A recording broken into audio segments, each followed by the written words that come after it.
Within this box is supposedly a 10-in-1 welder, but we'll see. So hopefully you guys can benefit from my 10+ years of experience in welding and fabrication. I'm Joshua de Lisle, the designer maker. Let me see if I can make your life just that little bit better. Now, I warned SSimder, this review, I'm not going to hold back any punches. And already, there are some things that I'm not happy about. So for a start, it's American, so we'll get rid of that. And we'll give it the British standard 32 amp plug. This, however, worried me greatly because you're obviously going from a much higher amperage down to a smaller one. So this must be fitted with the correct breaker system. I'm not quite sure what that would be in American terms, but it would be a 32 amp plug on a 32 amp breaker with a 10mm cable. If I drop this down to like a normal 13 amp plug, well, for a start, you poor Americans don't have fuses in your sockets. So if this overheats, you're going to cause a fire unless your trip switches are up to standard. This is dual voltage, by the way, so it'll do 110 volt for my American friends and also 240 volt for the British guys. And that includes the dual frequencies. Now, the first thing I saw was this door, which was extremely bent when I had it. I actually bent it back. It must have been a shipping issue, if anything. It's not the end of the world. You know, you can see I've fixed it within quality of the video. But it's not a great indicator, is it? This protective cover here, I can tell you now, is going to break within 5 minutes. I can tell you that simply because of the sharp angles in the moulding and the fact that it's perspex, which is brittle anyway, and that it's quite stiff. So put a heavy-handed welder like me on this, it's going to break. In fact, I'm tempted to just yank the thing off already.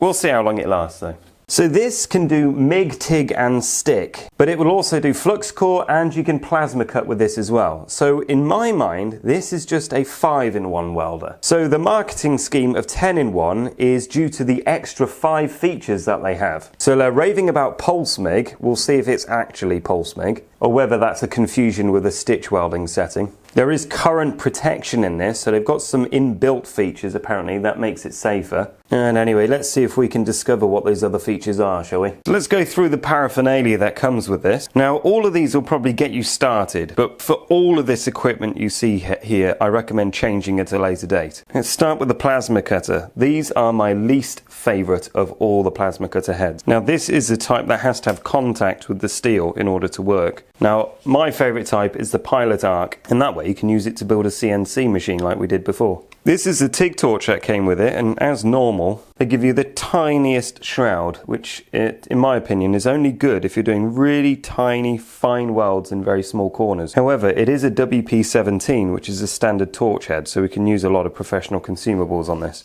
This particular one is very lightweight and quite comfortable, to be honest. However, I'll be using my Superflex CK torch, and I've got a gas lens on mine. So here's the MIG torch, which I'll assume we'll use for flux core also. However, for most things, I prefer the old industrial type. Lastly, we actually get some decent lengths of cable with this one. Standard earth clamp, and the stick welding torch is actually my preference. Feels quite robust, and this is suitable. I don't think I'd change this. I think it's absolutely fine. So before we set this up, as standard, we're going to take it apart and have a look at the gubbins inside. So what am I looking at when I open things up like this? Well, in my experience, if I've had a cheap Chinese product that's been rushed through manufacture, there may or may not be something inside that warrants just a little looking at. If you see a loose wire or something that could be slightly dangerous, now is the time to do it before you turn it on. You can notice, even if you've got no experience at all, if something's off. Periodically, you should open up your machine, regardless of what machine you have, and dust it out. So get an air compressor and take out any dust, because that will stop things from short-circuiting and causing a problem in the future. Typically, I do this once a year with all my machines. Things like checking the power inputs and seeing how well seated they are. That one doesn't look very well seated to me. And there is an earth cable here, but there looks to be a lot of paint on that. Yeah, so how is that meant to earth? So this is a ground connection, so there must be good connectivity there. So that's not the worst I've seen. I'm just going to crimp those in a bit. Well, I'm happy with that, so I'll put it back together. Right, let's get that plug on, shall we?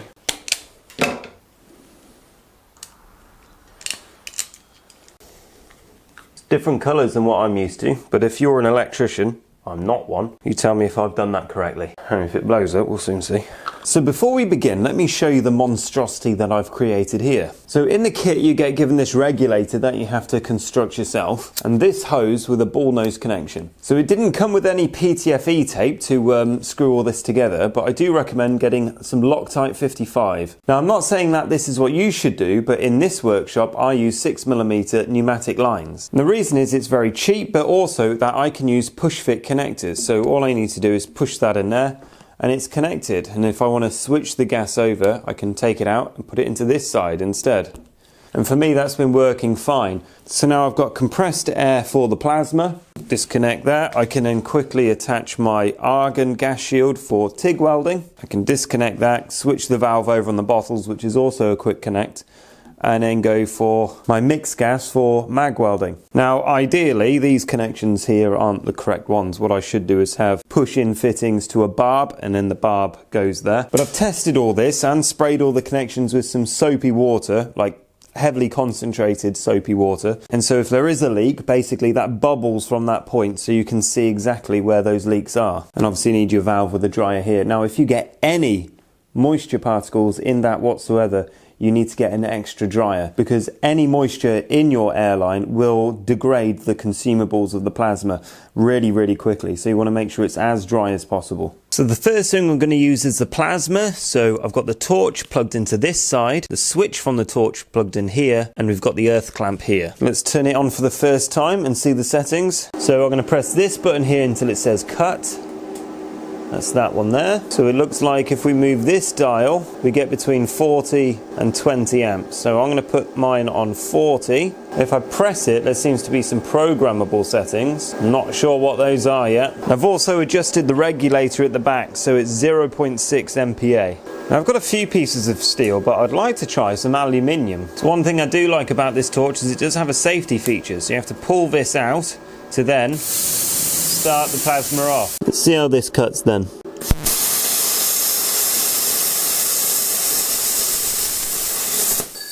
Well, it's not bad. I think I can go a bit quicker than that.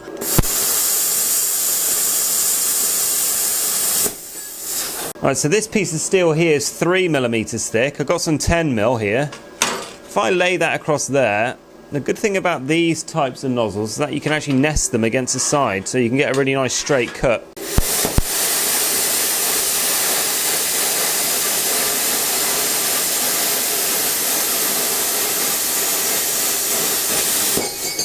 There you go, that was actually really nice.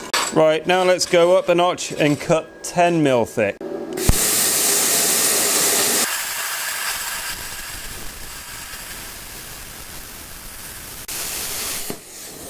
Well, I think I need to go a bit more slower than that.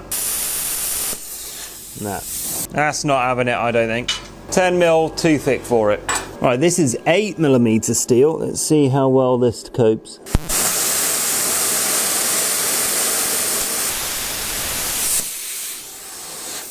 Nah, not at all. I'll try one more time. Nah.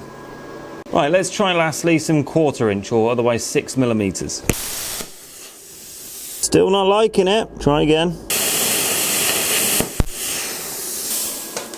So that was better. I actually cut through this time. I had to go really slow though. Slow enough for me to think a grinder would have been quicker. So 40 amps, which is its maximum setting, that should go through quite nicely. But I think it's these torches. These torches I don't think are any good. Try one more time. I mean, it certainly cuts. And if we're doing 3mm, it's not a problem at all.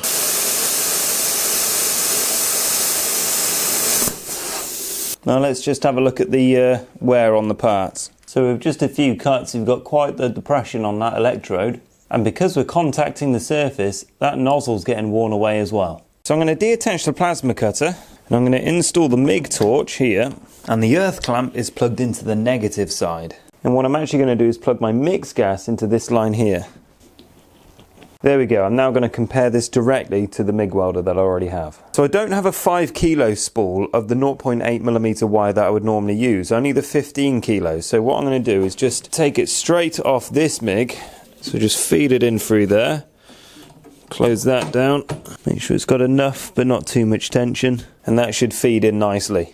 So for the next test, I've cut out some 50 by 10mm thick steel. I've also sanded the surface so it gives it a better chance, and also because someone will definitely shout at me if I leave the mill scale on it. But what I'm going to do is a series of weld tests that you should expect when either being employed to a company or to do your qualification in welding. So what's known as a standard T-fillet. So for this function, I've selected the MIG setting. I've selected mixed gas, 0.8mm wire. I've got the wire feed on full, that's this dial here. And I've got the voltage on maximum too, which is 27.5 volts. So I'm going to tack it together first. I'm just going to arrange it like this. Now you can use magnets, I guess, or you can just use a heavy piece of steel and just rest it on top. That's good enough for most things. And make sure you've got a good ground connection before we start.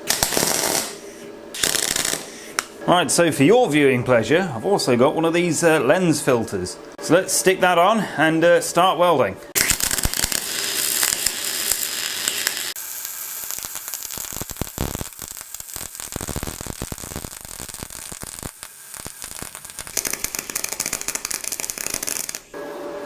Well, that's not bad at all, I don't think. My angle was a bit funny because I was conscious I was getting in the way of the camera. But you can see it's wetting in there really nicely. I reckon when we cut through that, we'll see some good penetration. So let's say your power supply is quite limited. Well, one option is to do a vertical uphill welding. We can get really good penetration with approximately half the settings. Let me put the lens cap on and zoom in and you can see how I'm doing it.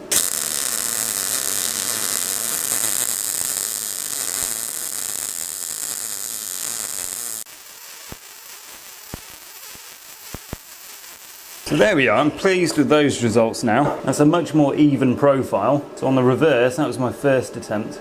You can see it's much more bulbous. These edges aren't wetting in very well. So I redid it, changed the settings, and now we have that, which is 16.5 volts and 7.5 meters per minute. So again, we'll cut through this and have a look at the penetration. So before we cut them open, let's try another setting. Let's try synchronous MIG. So here we control amps, and that automatically changes the voltage and I believe the wire speed. Alright, so this dial here does between 3 and -3. Now I believe that's inductance, but I'm not too sure. We'll keep it on +3 at the moment at 200 amps. If we press it, no, inductance is here. So inductance we've got to 0. Burn back, we've got 2mm, I've put that in. So that's inductance. Burn back, I've kept it as 2. I'm not sure, we'll have to just play with that. So I'm going to keep it on 3 at the moment, which says 26 volts at 200 amps.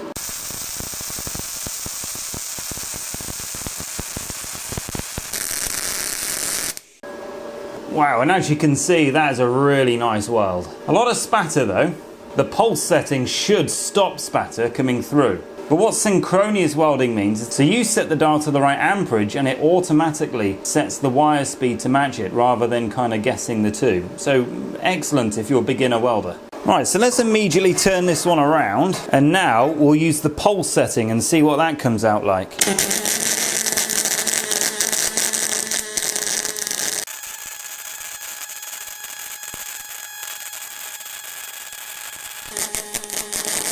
But as expected, what should happen with pulse MIG is hardly any spatter. Look at that. Hardly any compared to the other type. So that there was the hottest setting on synchronous welding.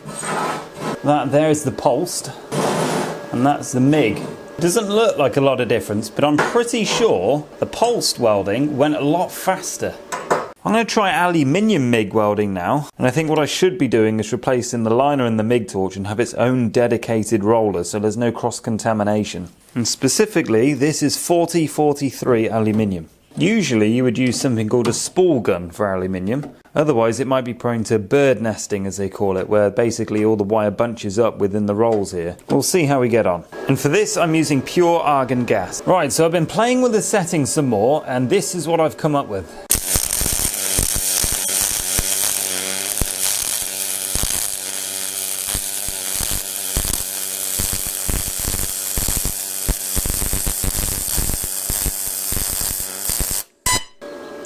So, would you look at that?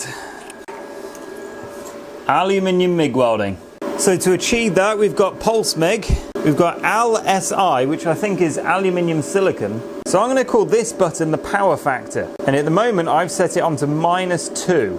That for some reason produced quite a good setting, and I've also put on here 150 amps. So we're only on 3mm thick aluminium. You could easily crank that right up if you're going any thicker than that. But wow, very pleased with that. Right, now I was going to say let's try some gasless flux core welding. This spool won't fit on this machine, unfortunately. Let's see if this comes off and if I can just mount it directly onto the rod there. Well, that's good to know. You can put the little spools on there. You just have to take the main one off. So the first thing I'll change is the rolls. So I'm not sure if you can see the difference there, but these are the rolls that I was just using. These are the ones for gasless MIG. So you can see they've got kind of teeth on them for grabbing the flux core welding wire. So I'll install that and then we'll switch that buzz bar over. I've also switched the earth cable from negative to positive. So I've had a serious play around with the settings. I'm really hopeful this time it'll actually do something worthwhile.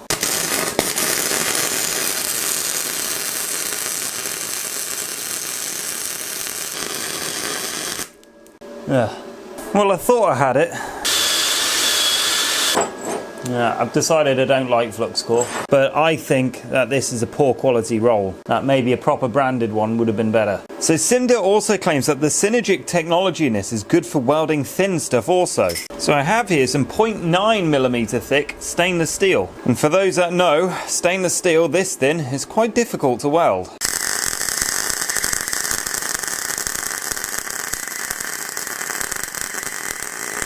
So I did blow through a little bit just there, but that definitely proves the point. I mean, look how thin that is. So that's a 0.6 316 stainless steel spool. And that was on Synergic MIG, CO2 setting, 90 amps, and a power factor of -1.5. So while we're still in the mood for stainless steel, I'm going to install my Superflex TIG torch. Now these adapters you can purchase from Rapid Welding Supplies. So if you're interested in getting one, head over to their website. So that goes there. My thumb trigger will go here. And normally I would say that the earth goes into the plus side. So for this I'm using 1.6 filler rod. That is 316 stainless steel.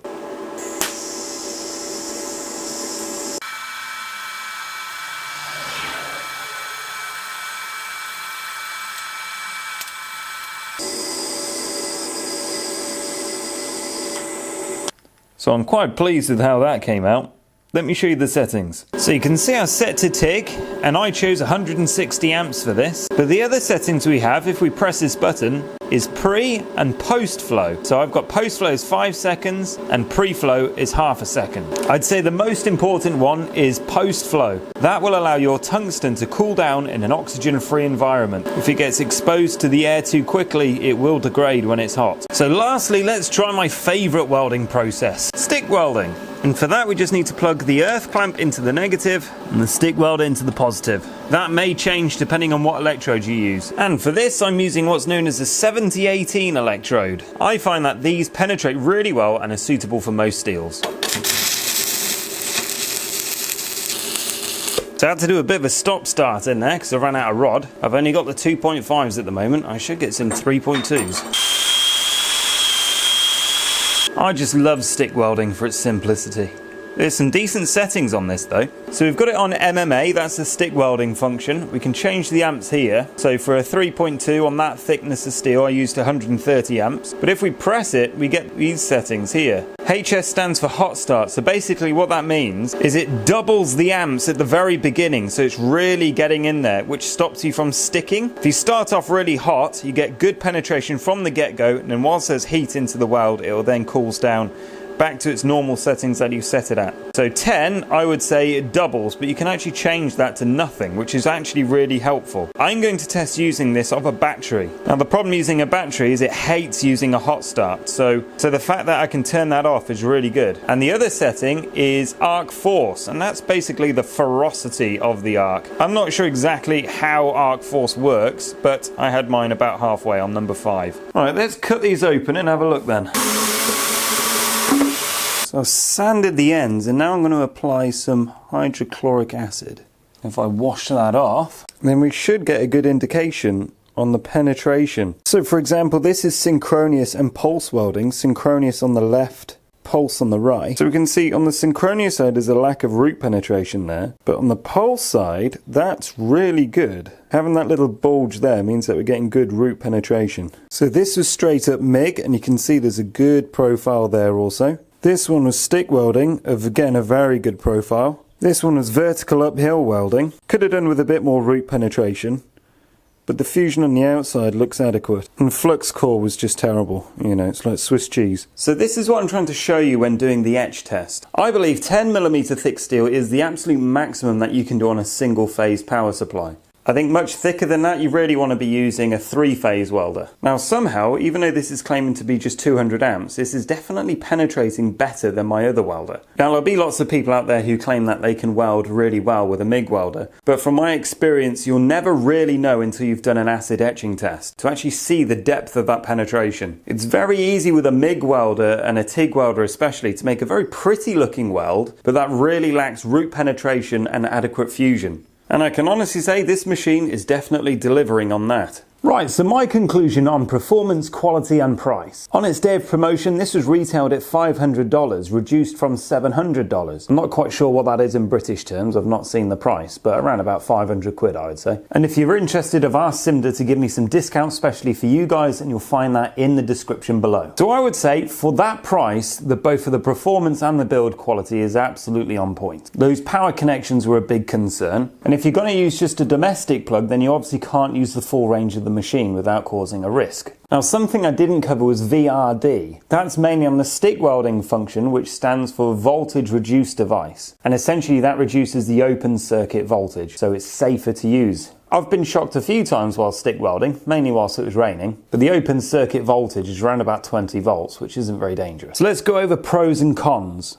I've always been disinclined to get a multifunctional welder, mainly because if one thing went wrong in this machine, all of my welding processes have stopped. In a workshop environment, having some backup welders is always a good idea, because if one breaks down, you've got another one to fall back on. However, in small workshops such as this, having a multifunctional welder is brilliant. So reducing clutter in a minimalistic workshop is a really good idea. The Synergic MIG technology, that's excellent if you're a newbie welder. It takes a lot of the guessing work out of it. But if I'm honest, I'm probably going to use pulse MIG for nearly everything. It's worth noting not one of those processes is better than the other. So TIG, stick and MIG, they all have their place in industry. There's a massive selection of stick welding electrodes to choose from for various different applications. TIG is especially suited to fine work and stainless steels, and MIG is excellent for lots of production when you need to lay a lot of metal down. But again, if you're not sure what process is suitable for you, this has it all, so you don't need to worry. So very soon I'm going to be reviewing the EcoFlow Delta Power Pack. So this is a battery which has an inbuilt inverter and solar charging technology. It also has inbuilt current protection and lots of things like that. So technically I could run the welder off this. But my ultimate goal is to build an off-grid power station that's steam powered. So it's essentially going to be a log burner that's going to be able to charge up this device. To explore its capabilities, we'll also test the welder with it. So if that's something you're interested in seeing, then please do subscribe. If this video has helped you at all, then do let me know in the comments. Or if you're someone with 100 years more experience than me and you want everyone to know how much I suck, then also leave a comment, because I greatly believe in freedom of speech, and also it helps the algorithm get this video noticed. Until next time, why don't you check out this video here? Or alternatively, why don't you guys get out there in the real world and forge for yourselves a life worth living?